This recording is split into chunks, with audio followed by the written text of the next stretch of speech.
Imagine an infectious disease that has absolutely no DNA, no RNA, and no cellular machinery of its own. Yeah, sounds like science fiction, doesn't it? It really does. I mean, you can boil it at hundreds of degrees, you can douse it in heavy radiation, you can soak it in corrosive acid, and, well, it will still survive. Right.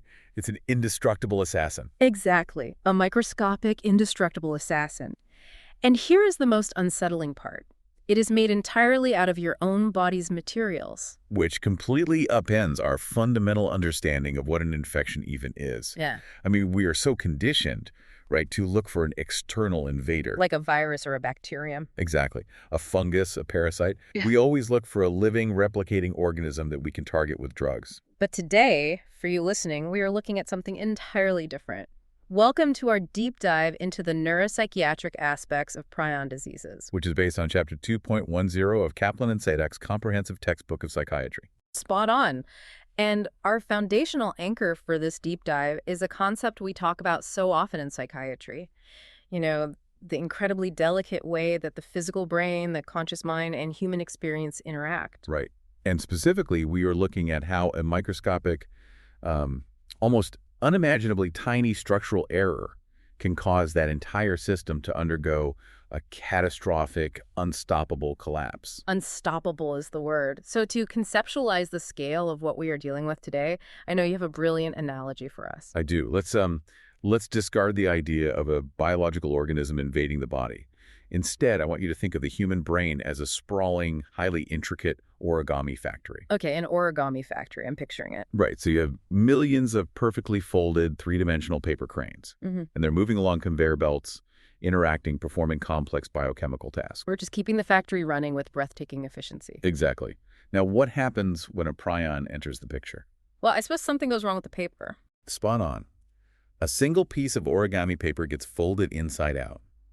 It's just a tiny geometric error. But this altered shape changes the physical properties of the paper itself. Okay, so the normal paper cranes, what are they like? Our normal origami cranes are like coiled springs. They're bouncy, they're soluble, and they're easily broken down and recycled when they get old or damaged. Right, the factory floor sweeps them up. Yeah, but this inside-out crane is different.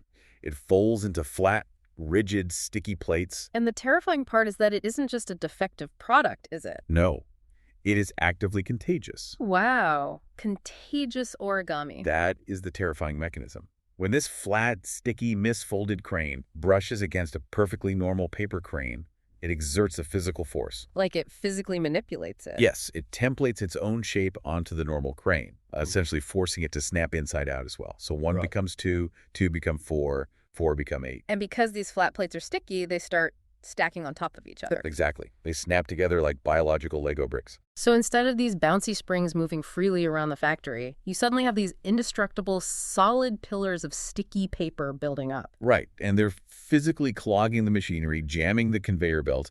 Eventually, the factory completely tears itself apart, trying to clear the debris. That is just, wow. There is no bomb. There's no fire. No. The structure simply collapses from within because the geometry of a single component changed. And, that molecular domino effect translates into some of the most rapid, devastating clinical declines we ever see in human patients. Which brings up so many questions about how this is even biologically possible. I mean, I want to unpack the history first, because the scientific community didn't just accept this origami metaphor overnight, did they? Oh, absolutely not. It was complete heresy. Because it broke fundamental rules of biology. They absolutely shattered them. To appreciate the magnitude of the prion paradigm, you have to look back at the Watson-Crick central dogma of molecular biology. The DNA rules. Right.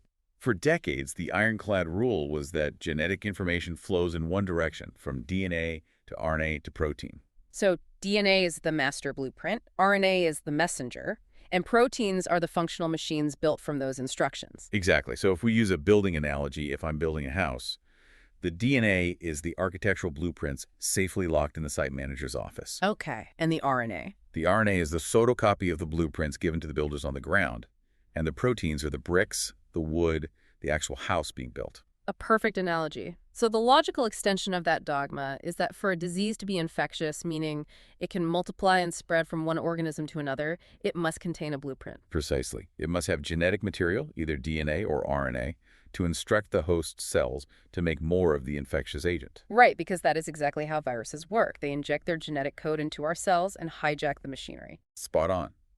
So when scientists first started seeing these transmissible spongiform encephalopathies, these diseases that turn brains into literal sponges, they naturally assumed they were looking for a virus. They called them slow viruses for years, didn't they? They did. They assumed the infectious agent was just incredibly small, or just very good at hiding.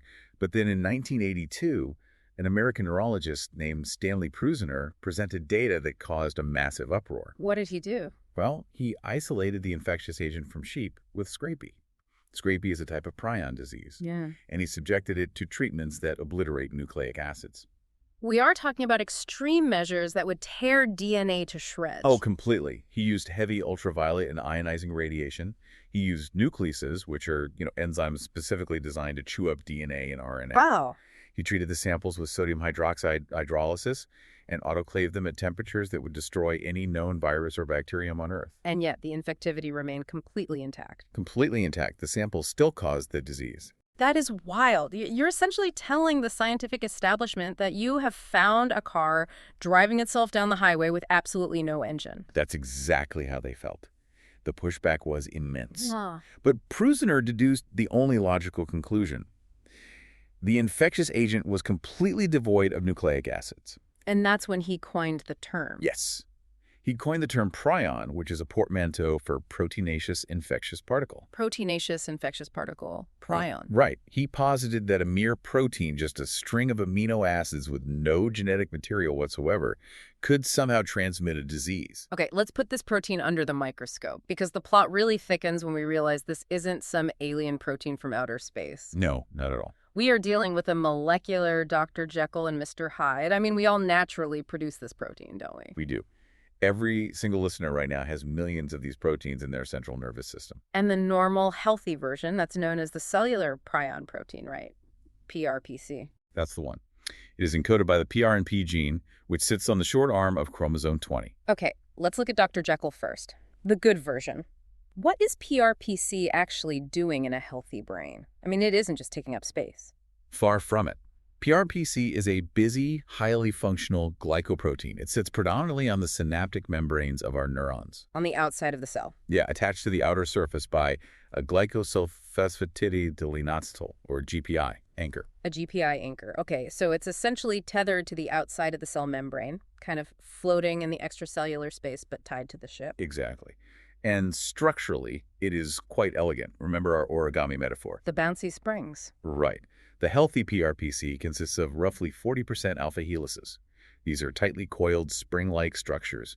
It only has about 3% beta-pleated sheets. And that coiled structure is important, right? Crucially important. It's what makes the protein soluble and protease sensitive. Protease sensitive, meaning our cellular garbage disposals can easily chop it up when it's old or damaged. Yes. The cell has enzymes called proteases that act like little molecular scissors. Because the alpha helices are relatively open and bouncy, the scissors can easily get in and snip the protein apart for recycling. Makes sense. And what is its actual day job on the surface of the neuron? Well, it has several vital roles. The most prominent involves an area of the protein called the octopeptide repeat region.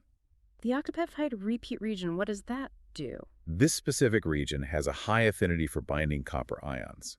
By binding these copper ions, PRPC helps regulate heavy metal metabolism at the synapse, essentially acting as a buffer against oxidative stress. Ah, so it's a protector. It is heavily involved in neuroprotection. Studies show it has anti-apoptotic properties. Meaning it stops the cell from killing itself? Right. It sends signals that help prevent neurons from undergoing programmed cell death when they are stressed. It also plays a role in maintaining the myelin sheath, the insulation around our nerves, and it's involved in synapse formation and even regulating circadian rhythms. So Dr. Jekyll is a highly functional, copper-binding, neuroprotective team player. Exactly. And it can be easily dismantled when it's time to retire. But then we get the conformational change, the folding error. We get Mr. Hyde. Yes. The disease-causing isoform is called PRPSC. The SC refers to scrapie, the disease in sheep where it was first studied. And what's the difference between the two?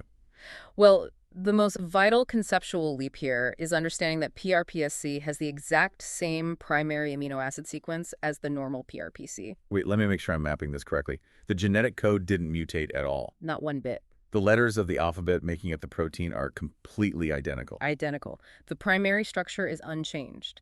What changes is the secondary and tertiary structure, the way those amino acids fold into a three-dimensional shape. Ah, the origami fold. Right. In PRPSC, the structure physically flips. Those springy alpha helices drop from 40% down to about 30%, and the beta-pleated sheets massively expand, jumping from 3% up to around 40%. This goes back to our sticky, flat origami plates. Why does a beta sheet suddenly make a protein so incredibly dangerous? The change in shape fundamentally alters the physicochemical properties of the molecule. Because beta sheets are flat and extended, they are highly prone to hydrogen bonding with other beta sheets. They just love to stick together. They do. When one PRPSC molecule bumps into another, their flat surfaces lock together. They form insoluble fibrils, and those fibrils tangle into massive, dense aggregates known as amyloid plaques. And because they are locked tightly together in these flat sheets, the cellular scissor, the proteases, can't get in to cut them up. Exactly. They become entirely protease resistant. The cell's recycling machinery is completely useless against them. They just become indestructible cellular clutter. Which brings up a glaring question for me. I mean, the human immune system is arguably the most sophisticated surveillance network on the planet. It is. We have macrophages that literally patrol our tissues, swallowing up foreign debris, misfolded proteins, rogue cancer cells. Why does the immune system just sit by and let these indestructible protein plaques build up in the brain? That is the insidious brilliance of the prion. Think about how the immune system works. It distinguishes self from non-self. Right, it looks for foreign invaders. It looks for antigens, which are foreign protein sequences. But the primary amino acid sequence of the infectious prion is perfectly identical to the host's own normal prion protein. Oh, wow. It's wearing the uniform of the home team. It is. The immune system's T cells and B cells scan the prion, read the amino acid sequence, and register it as a normal, healthy component of the self. So there's no alarm at all. There is a profound, fatal lack of a normative immune response. The body does not produce antibodies against PRPSC, and macrophages do not target it. It flies completely under the immunological radar, multiplying without a single alarm bell ringing. A stealth bomber made of our own materials. Okay, so we have an invisible, indestructible, sticky protein. But, that still doesn't explain the act of destruction. Right. How does a single microscopic clumping protein actually cause a macroscopic human brain to turn into a literal sponge? To understand the destruction, we really have to look at the exponential misfolding cascade. As we established, PRPSC is autocatalytic. Meaning it causes its own creation. Yes. When this misfolded protein comes into physical contact with a normal membrane-bound PRPC, it acts as a template. The exact mechanism of this conversion is still being mapped, but it essentially lowers the activation energy required for the normal protein to flip its shape. So it forces the normal protein into the beta sheet conformation. Exactly. Because this is happening right on the cell membrane, the cell detects a sudden drop in healthy proteins. Oh, I see. So the cell thinks, hey, we're running low on PRPC. That is exactly the tragic irony. The neuron senses that it is losing its functional PRPC. So to compensate, it actively transcribes more of the PRNP gene, pumping fresh, healthy PRPC to the cell surface. It is literally throwing fresh wood onto a burning fire. The cell is entirely complicit in its own demise. It provides a constant supply of substrate for the prions to corrupt, and this leads to massive cellular toxicity. And how does that toxicity actually kill the cell? Well, the accumulation of these PRPSC aggregates wreaks absolute havoc on neuronal proteostasis. Proteostasis, that's the cell's delicate ability to maintain a healthy balance of manufacturing, folding, and degrading proteins, right? Spot on. Let's zoom in on that toxicity. The textbook talks about the ubiquitin proteasome system failing. Walk us through how that system works on a normal day and then how the prion breaks it. Okay, so on a normal day, the ubiquitin proteasome system is the cell's highly targeted garbage disposal. When a protein inside the cell gets damaged or misfolded, enzymes attach a small tag to it called ubiquitin. Think of ubiquitin as a molecular sticky note that says, trash this. A barcode for the incinerator. Precisely. Once tagged, the protein is dragged over to the proteasome. The proteasome is a massive barrel-shaped protein complex. It acts like a wood chipper. Okay, a cellular wood chipper. Right. The tagged protein goes into the top of the barrel, gets shredded into individual amino acids, and those amino acids are spat out the bottom to be reused to build new proteins. Highly efficient. So what happens when the prion amyloid plaques enter the picture? The prion aggregates are physically too dense and tightly packed. When they get tagged with ubiquitin and pulled to the proteasome, they get stuck in the opening. They literally jam the wood chipper. They do. And because the wood chipper is jammed, what happens to all the other normal cellular trash? I assume it backs up. It backs up completely. Yeah. All the other slightly damaged proteins that the cell naturally produces every minute start accumulating because they have nowhere to be destroyed. The cell just fills up with toxic debris. That is grim. And that's just one pathway, right? The textbook also mentions the autophagy lysosome pathway. Yes. Autophagy is the cell's mechanism for eating its own larger components. When entire organelles, like mitochondria, get old, the cell wraps them in a membrane and merges them with the lysosome. And a lysosome is essentially a stomach full of acid, right, to digest them. Exactly. But PRPSC blocks the fusion of these membranes. The cell tries to eat the prions to survive, but the prions literally rupture the lysosomes. Yeah. They spill that cellular acid directly into the neuron cytoplasm. It's a complete logistical collapse. The garbage disposal is jammed, the stomach has ruptured, and the cell is still trying to make new proteins in the endoplasmic reticulum through all of this. Which triggers the unfolded protein response. The endoplasmic reticulum, or ER, is the factory floor where new proteins are folded. Because the cell is overwhelmed with toxic PRPSC and jam machinery, the ER triggers a massive alarm, sensing too many unfolded proteins. And what does the alarm do? This alarm deliberately halts the translation of all new proteins. The cell shuts down the assembly lines to try and clear the backlog. But the backlog can't be cleared because the prions are indestructible, so the cell just starves itself of the vital new proteins it needs to survive. It is a multifaceted death spiral. And we haven't even touched on the membrane toxicity yet. Right, because the PRPC is tethered to the outside of the cell by that GPI anchor, so the prion is doing damage from the outside as well. It is. The interaction between the toxic PRPSC aggregates and the normal membrane-bound PRPC initiates a deadly intracellular signaling cascade. The prion complex cross-links the normal proteins on the surface, which inappropriately activates an enzyme inside the neuron called fin kinase. If fin kinase is inappropriately activated, what downstream effect does that have? It acts like a fire alarm system that gets short-circuited. The constant activation of fin kinase causes the neuron to overproduce reactive oxygen species, or ROS. Reactive oxygen species. Those are essentially free radicals, right? They're highly unstable molecules that rip electrons off whatever they touch. Spot on. They tear through cellular machinery, causing profound oxidative stress. Think of it as the biological equivalent of the fire sprinklers running indefinitely, causing massive water damage to the entire building. Just destroying everything inside. Exactly. This signaling cascade also induces calpain activation, which are enzymes that start degrading the cell's internal skeleton. So the cell's structure is collapsing, it's flooded with free radicals, the garbage disposal is jammed. This culminates in severe synaptotoxicity. The communication bridges between the neurons, the synapses deteriorate and retract. So the neurons lose their ability to send signals. Yes. Eventually, the cell is so damaged that the apoptosis pathways are triggered and the neuron kills itself. And when millions of neurons undergo this death spiral simultaneously, what does that look like on a macroscopic level? When a pathologist looks at the brain tissue under a microscope post-mortem, they don't see a tumor or an inflamed infection. They see fluid-filled vacuoles, empty spaces where vibrant neurons used to be. Wow. The brain tissue literally looks like a sponge. Hence the medical term for these diseases, transmissible spongiform encephalopathies. Okay, the sheer mechanical destruction makes perfect sense once the prion is inside the brain, but I need to challenge the physics of transmission here. Go for it. We have all heard of variant CJD, commonly known as mad cow disease, where transmission occurred through eating prion-contaminated meat. If someone ingests some microscopic protein, how on earth does it survive the human digestive system? I mean, our stomachs are vats of hydrochloric acid designed to dissolve tough animal proteins.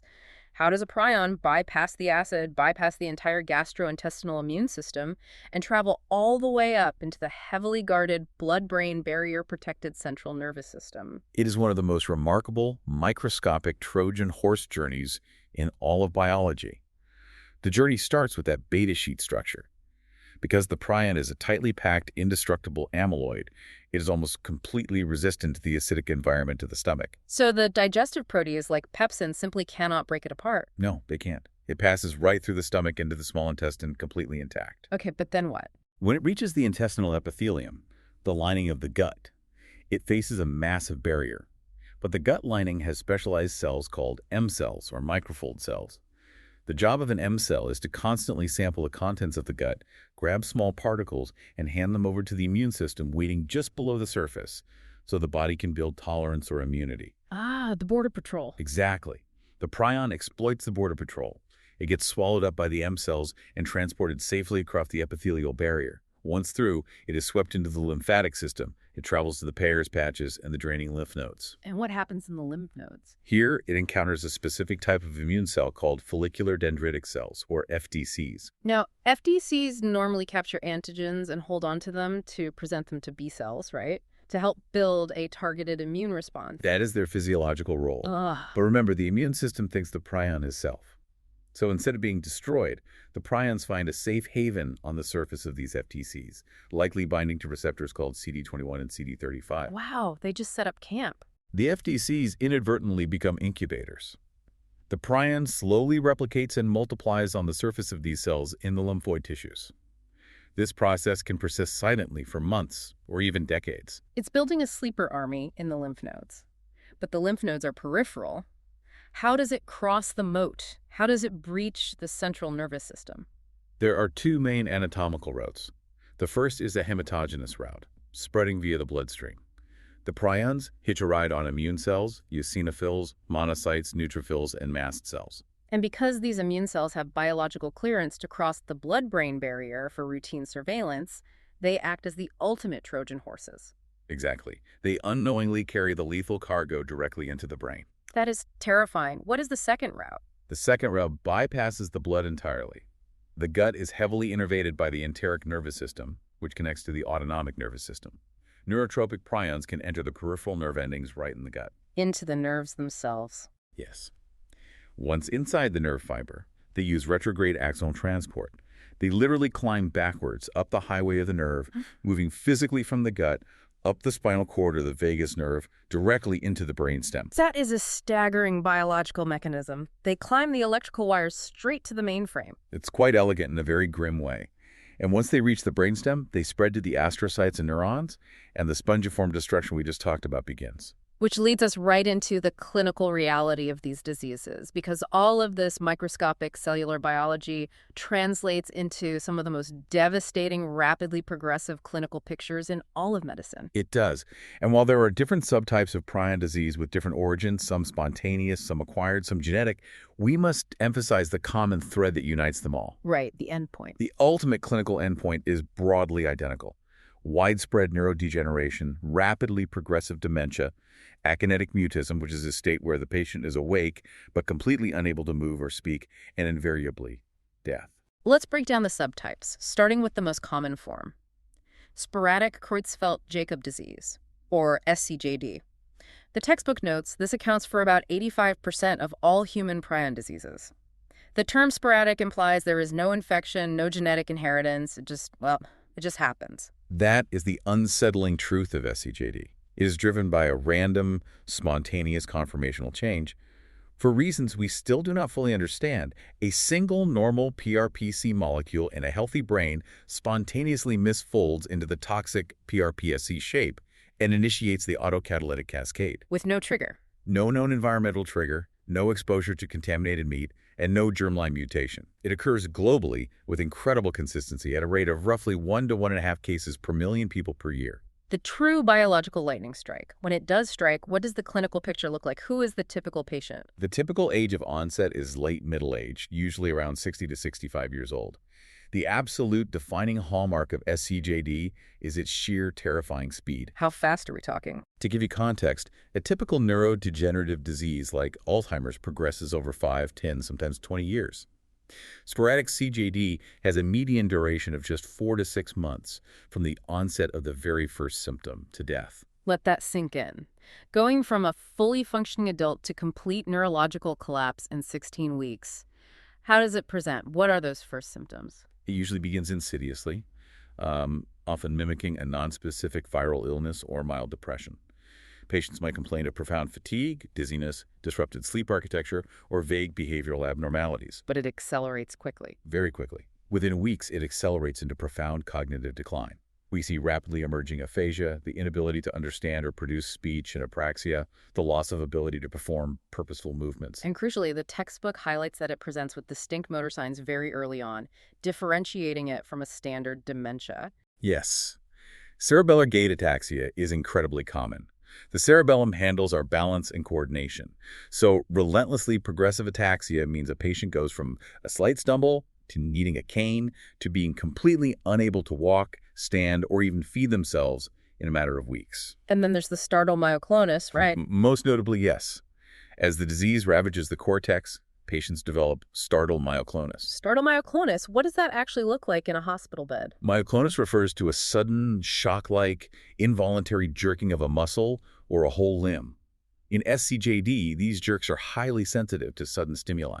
If a nurse drops a clipboard in the room, or if a doctor simply touches the patient's arm, it can provoke a violent, involuntary muscle jerk. That sounds horrible. It is a profound physical sign of widespread cortical hyperexcitability and massive neuronal destruction. The brain's inhibitory pathways are completely failing. Okay, so sporadic CJD affects an older demographic, moves with breathtaking speed, and has prominent motor signs like ataxia and startle myoclonus. But there is another form that fundamentally altered global agriculture and public health in the 90s. Variant CJD, or VCJD. How is this different from the sporadic form? Variant CJD is an acquired form. It's the human manifestation of bovine spongiform encephalopathy, or BSE, which the media dubbed mad cow disease. It is definitively linked to the consumption of beef products contaminated with the BSE prion. Right. Epidemiologically and clinically, it presents a very different face than SCJD. First, it strikes a shockingly young demographic. The median age of onset for VCJD is roughly 26 years old, compared to 65 for SCJD. 26. We are talking about young adults in the prime of their lives. Exactly. Second, the disease course is slightly longer, though still incredibly rapid. It has a median duration of about 13 to 14 months. But the most critical difference for our core audience, the psychiatrists and clinical trainees, is the presentation, the psychiatric crux of VCJD. The psychiatric prodrome. The textbook explicitly notes that 100% of VCJD patients in the initial outbreak presented with prominent early psychiatric symptoms. Every single case. Long before the severe neurological and motor signs like ataxia or myoclonus appear, these young patients present with profound, intractable depression, severe anxiety, apathy, social withdrawal, and frequently psychotic symptoms. Psychosis, like what?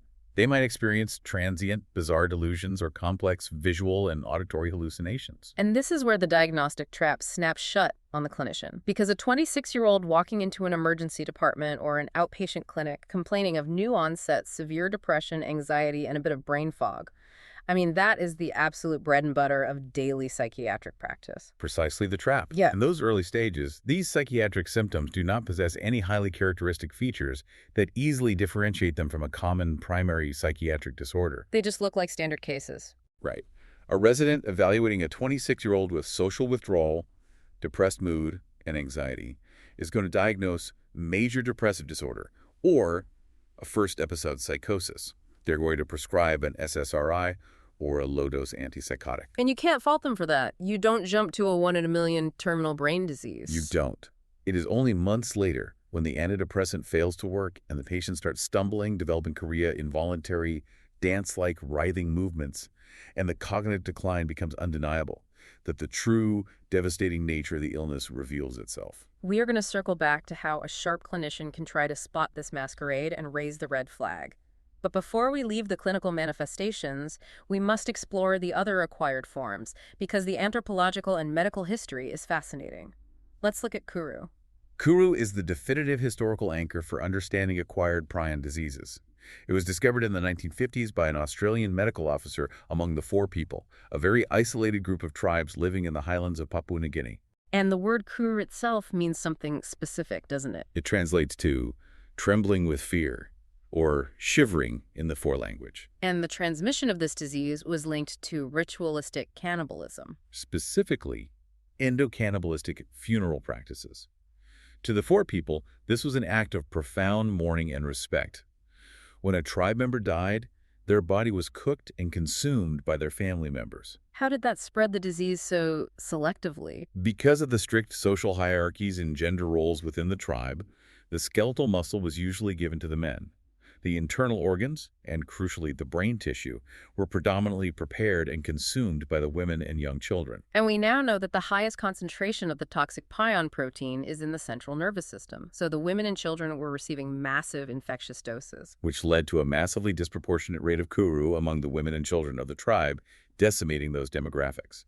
Clinically, kuru presented slightly differently than SCJD. In what way? It usually began with a vague, prolonged prodrome of headaches and joint pain. But the primary defining neurological manifestation was a relentlessly progressive cerebellar syndrome. So profound loss of coordination. Severe gait ataxia, massive tremors, and incoordination. Interestingly, distinct weakness and muscle rigidity were absent early on, and unlike SCJD, the patient's cognition and intellect remained relatively intact until the very, very late stages of the disease.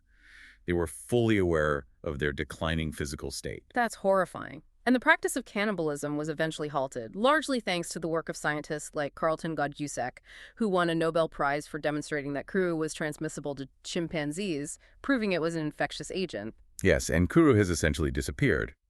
But it taught the medical world a vital lesson. Prions could be transmitted horizontally between humans. Which transitions us to a much darker modern reality. Iatrogenic CJD, or ICJD, transmission through medical and surgical procedures. A truly dark chapter in modern medical history. We have recorded over 200 cases of ICJD globally. Historically, the largest cohort resulted from treatments with human cadaveric pituitary hormones. Before synthetic hormones, right? Yes, before the invention of synthetic recombinant hormones, children with growth hormone deficiencies were treated with human growth hormone extracted from the pituitary glands of thousands of human cadavers. If even one of those cadavers harbored a prion disease, the pooled batches of hormone became contaminated. And we have also seen it transmitted through duramater grafts, the tough membranes surrounding the brain used in neurosurgical repairs and corneal transplants.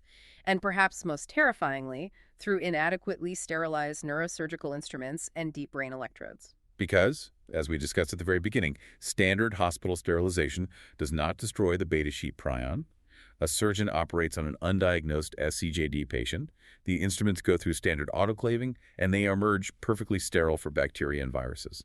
But the prion remains attached to the steel, completely infectious for the next patient. Which is why neurosurgery departments now have incredibly strict, specific biohazard protocols, often involving incinerating the instruments if prion disease is suspected. And the incubation periods for ICJD are staggering. They really are. Cases linked to direct brain contact, like infected duramater grafts, usually incubate for a few years. But the cases linked to contaminated growth hormone injected into the muscle have developed up to 42 years after the childhood exposure. 42 years, a literal microscopic ticking time bomb sitting in the body for 4 decades. Okay, to round out the etiologies, we have to discuss the familial or genetic prion diseases. These account for roughly 10 to 15% of all cases. These are linked to highly penetrant autosomal dominant mutations in the PRMP gene itself. If you inherit one copy of this mutated gene from a parent, you are almost biologically guaranteed to develop the disease in your lifetime. Do they look like sporadic cases? The clinical presentation varies heavily depending on the specific point mutation. Familial CJD looks very similar to the sporadic form. Gerstmann-Straussler-Scheinker disease, or GSS, manifests mainly with severe cerebellar ataxia and motor deficits over a slightly longer time frame, typically starting earlier in a patient's 40s or 50s. But the most striking genetic form, the one that provides this incredible, albeit tragic, lesson in pure neuroanatomy, is fatal familial insomnia, or FFI. FFI is an extraordinarily rare, devastating condition. It usually strikes in midlife, and the pathology is highly specific. While sporadic CJD causes widespread spongiform changes throughout the entire cerebral cortex, the prion misfolding in FFI specifically targets and violently degenerates the thalamus. The thalamus. Specifically, the anterior ventral and mediodorsal thalamic nuclei. Let's unpack that, because the thalamus is the brain's grand relay station. It is the master regulator of human consciousness, sensory integration, and the sleep-wake cycle. And FFI perfectly illustrates the biological reality of localization of function. Because the prion aggressively targets the thalamus, it fundamentally destroys the patient's biological clock and their autonomic balance. The hallmark symptom is progressive, intractable insomnia. The patient simply stops being able to sleep. We aren't talking about tossing and turning, are we? We are talking about a total failure of the neurological mechanism of sleep. Yes. When you perform an EEG on these patients, you see a complete loss of sleep spindles and delta waves, which are the electrical signatures of deep restorative sleep. This progresses into a state known as agrypnia excitata, a complete fatal inability to sleep. They literally remain awake, descending into a twilight state until they die. And because the thalamus also regulates the autonomic nervous system, their bodies go into physiological overdrive. They develop aggressive dysautonomia, profuse sweating or hyperhidrosis, tachycardia, with their heart racing at resting rates, pyrexia or unexplained fevers, their blood pressure spikes. So their systems are just redlining. Their autonomic nervous system is permanently redlined because the thalamic brakes have been completely destroyed. They also lose their circadian rhythm for essential hormone secretion. It is a uniformly fatal disease with an average duration of about 18 months of sheer exhaustion. It is a terrifying testament to what happens when one specific vital brain structure is selectively targeted by this misfolding cascade. So we have covered the molecular origami, the systemic toxicity, and the devastating clinical presentations. This brings us to the core clinical challenge for our audience, the psychiatrist's dilemma. The hardest part. Let's go back to that 26-year-old walking into a clinic with major depression, some anxiety, and vague cognitive complaints. As we established, they are going to get an SSRI, not a spinal tap. What is the clinical trigger? What is the specific red flag that must force a psychiatrist to stop thinking this is a standard mood disorder and pivot to, I need to investigate a rapidly progressive encephalopathy? It is arguably the single most critical clinical takeaway from this entire chapter. The key is trajectory and the presence of atypical neurological features. A standard primary psychiatric disorder, a classic major depressive episode, or generalized anxiety, does not rapidly evolve into severe cerebellar ataxia, coriform movements, or profound visual agnosia within a matter of 4 to 8 weeks. The timeline is the tell. Exactly. When a patient presents with new-onset psychiatric symptoms that are rapidly, relentlessly followed by cognitive decline, distinct motor abnormalities, or highly unusual sensory symptoms like painful dysesthesias or persistent unexplained limb pain, which is very common in early VCJD, the clinical index of suspicion must shift immediately. You're no longer in standard mood disorder territory. You're dealing with an organic brain disease. The textbook actually levels a very pointed critique at the DSM-5 here, doesn't it? Right. Regarding the diagnostic criteria for mild neurocognitive disorder. It does. And it is a highly valid practical critique. The DSM's criteria for diagnosing mild neurocognitive disorder focus almost exclusively on neuropsychological impairment, memory loss, executive dysfunction. The criteria completely ignore vital motor signs. So a clinician could easily misdiagnose it. Yes. If a clinician relies strictly on the DSM criteria, they might categorize a young patient with early VCJD or a 60-year-old with early SCJD as simply having a generic mild cognitive decline. They will entirely miss the rapidly emerging ataxia, the slight myoclonic jerks, or the dysarthria that strongly signals something far more sinister. And it doesn't even have to be prions, right? Right. It could be a prion disease, it could be progressive supranuclear palsy, or even HIV-associated neurocognitive disorder. So the lesson is, you cannot arbitrarily separate the mind from the motor system when evaluating cognitive decline. If the psychiatric symptoms are moving at fast-forward speed and the patient starts stumbling or twitching, you raise the red flag. So the psychiatrist raises the flag. They consult neurology. What is our diagnostic arsenal? How do we definitively prove we are looking at a prion disease while the patient is still alive without doing a brain biopsy? We rely on a vital triad of antemortem investigations: the EEG, the MRI, and advanced CSF analysis. Let's walk through them logically.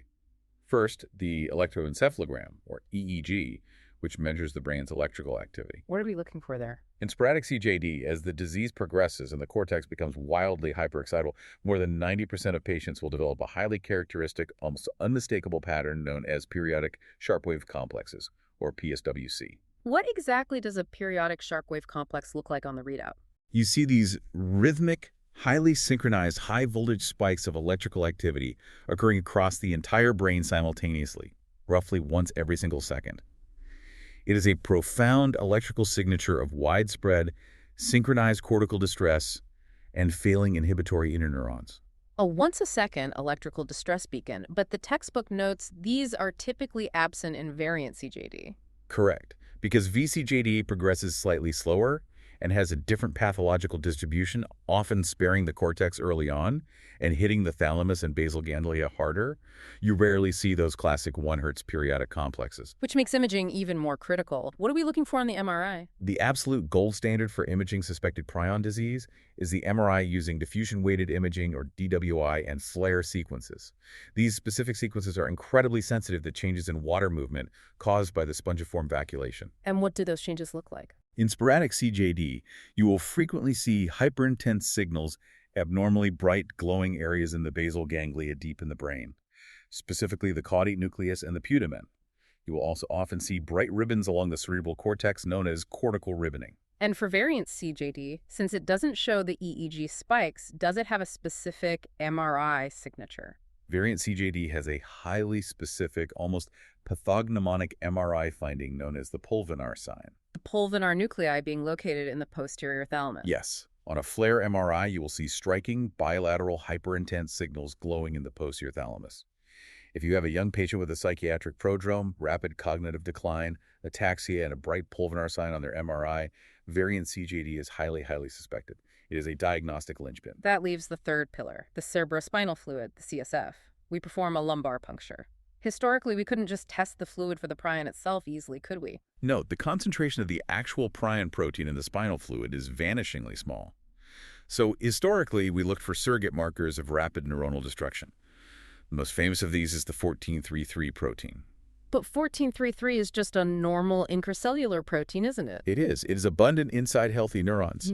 But when neurons are dying and rupturing at a massive rapid rate, as they do in the fast-forward destruction of CJD, they spill large quantities of this 1433 protein into the surrounding CSF. So a positive 1433 test doesn't definitively say prions, it just says brain cells are dying extremely quickly. Exactly. A massive stroke, severe viral encephalitis, or a fast-growing glioblastoma could also elevate it. It lacks absolute specificity.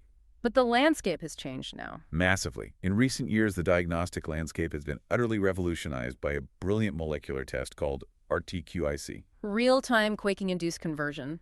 I absolutely love the mechanics of this test because it essentially uses the prion's own unique weapon against it in a test tube. Walk us through how RTQIC actually works. It is a stroke of diagnostic genius. It exploits the fundamental autocatalytic templating nature of the prion that we discussed earlier. You take a tiny sample of the patient's CSF. If they have CJD, that fluid contains minute, previously undetectable traces of the misfolded PRPSC. Right. You place that CSF sample into a test well that has been loaded with a massive amount of artificially manufactured, normal, healthy recombinant PRPC. So you provide the perfect fuel. Then you literally shake it. That is the quaking part of real-time quaking-induced conversion. The agitation increases the kinetic interactions. If even a microscopic trace of the infectious prion is present in the patient's CSF, it will act as a seed. It will bump into the healthy proteins in the tube and force them to misfold and clump together. It recreates the exponential cascade, the biological domino effect, right there on the lab bench. Precisely. It amplifies the misfolded prions in real time. As they form amyloid fibrils, a specific fluorescent dye added to the mixture binds to the fibrils and lights up. So within a matter of hours or days, the machine detects a massive spike in fluorescence. That's brilliant. RTQIC has incredible diagnostic power. It offers nearly perfect sensitivity and can differentiate SCJD from Alzheimer's disease or other rapidly progressive dementias with nearly 100% specificity. A positive RTQIC is effectively diagnostic for prion disease. It is a massive leap forward in antemortem diagnosis. So a clinician connects the rapid timeline, orders the MRI, performs the lumbar puncture, and the RTQAIC comes back positive. We have the diagnosis. We know beyond a shadow of a doubt it is a prion disease. What is the management? What hope can we offer the patient and the family? This is the most difficult conversation a neurologist or psychiatrist will ever have. We must address the grim clinical reality. To date, despite decades of intense research, there is no known treatment, no drug, no intervention that alters the underlying disease process. So it's fatal. The disease is uniformly, invariably fatal. So treatment is entirely palliative. It is purely focused on symptom management, preserving dignity, and supporting the family. We use the tools we have to alleviate suffering. We will use SSRIs to manage the profound depression and anxiety in the early stages. We might employ atypical antipsychotics if the patient develops severe agitation or distressing psychotic hallucinations. Clonazepam or sodium valproate are often very effective at suppressing the violently distressing startle myoclonus. Managing the mechanics of the decline. And crucially, the clinician must focus on end-of-life care planning immediately. Because the decline is so rapid, measured in weeks, not years, the patient will very quickly lose their communicative ability and their executive capacity to make decisions for themselves. Establishing advanced directives, discussing feeding tubes and ventilatory support, and referring the family to specialized resources like the CJD Foundation is an absolute priority from the moment the diagnosis is suspected. It is a profound, heavy responsibility to guide a family through a 4-month timeline of total neurological collapse. To wrap up this deep dive, I want to do a quick mental check. For the clinicians and trainees listening, let's synthesize the absolute must-know takeaways from this chapter. If you are on Words tomorrow, these are the anchors you need to hold on to. Let's go through some single best answer questions. I'll read the first one. Question 1. Which structural change is most characteristic of the transformation from normal cellular prion protein, PRPC, to the infectious Scraby isoform, PRPSC? You can pause here if you want to think. The answer is a decrease in alpha helical content and a massive increase in beta-pleated sheets. Okay, question 2. A 28-year-old patient presents with new-onset severe depression and delusions, which over 4 months progresses to severe ataxia and cognitive decline. MRI reveals bilateral hyperintensities in the posterior thalamic nuclei. What is the most likely diagnosis? Pause and think. The answer is variant Creutzfeldt-Jakob disease, or VCJD. This is evidenced by the young age, the psychiatric prodrome, and the pulvinar sign on the MRI. Question 3. Which diagnostic test works by exploiting the autocatalytic nature of prions, essentially amplifying misfolded proteins in a sample to detectable levels? Pause if you need to. The answer is real-time quaking-induced conversion, RT-QIC, or protein misfolding cyclic amplification, PMCA. Question 4. In fatal familial insomnia, FFI, the primary neuropathological burden and neuronal loss is highly localized to which brain structure? The answer is the thalamus. Question 5. A 65-year-old develops rapidly progressive dementia, cerebellar ataxia, and startle myoclonus. Disease duration is expected to be roughly 4 to 7 months. What specific finding is most likely to be seen on this patient's EEG? Pause and think. The answer is periodic sharp wave complexes, or PSWC. Final question, question 6. Normal PRPC is a vital functional cell surface glycoprotein. Which metal ion does the octapeptide repeat region of PRPC bind to, aiding in its endocytosis and metabolism? The answer is copper, Q+2. If you need a refresher on any of these mechanisms, direct yourself back to Chapter 2.10 of Kaplan and Sedox. Absolutely. It is a lot of heavy, devastating clinical material. But to close us out today, I want to leave you, the listener, with a final, highly provocative thought about the future of neuroscience. We have spent this entire hour discussing prions as this incredibly rare, 1 in a million terrifying anomaly. But the horizon of neurodegenerative research is fundamentally shifting based on the mechanisms we just discussed. Current cutting-edge research strongly suggests that the autocatalytic seeding and misfolding paradigm, the biological domino effect, is not entirely unique to prion diseases. This is the emerging concept of prion-like pathogenesis in much more common diseases, right? Exactly.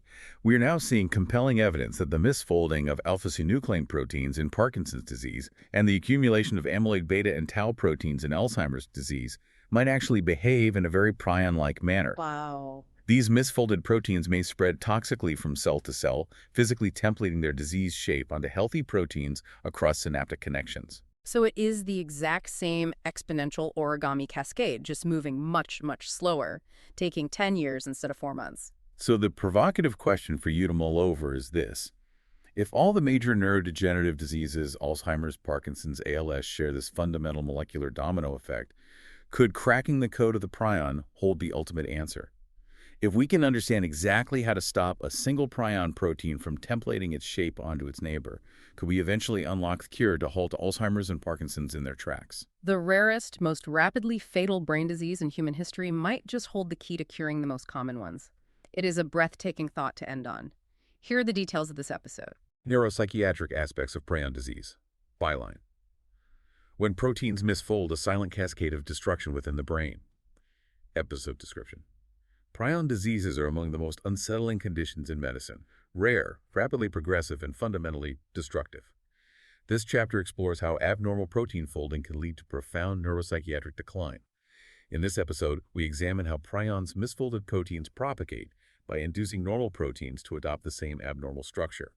This creates a self-amplifying cascade, leading to widespread neuronal damage.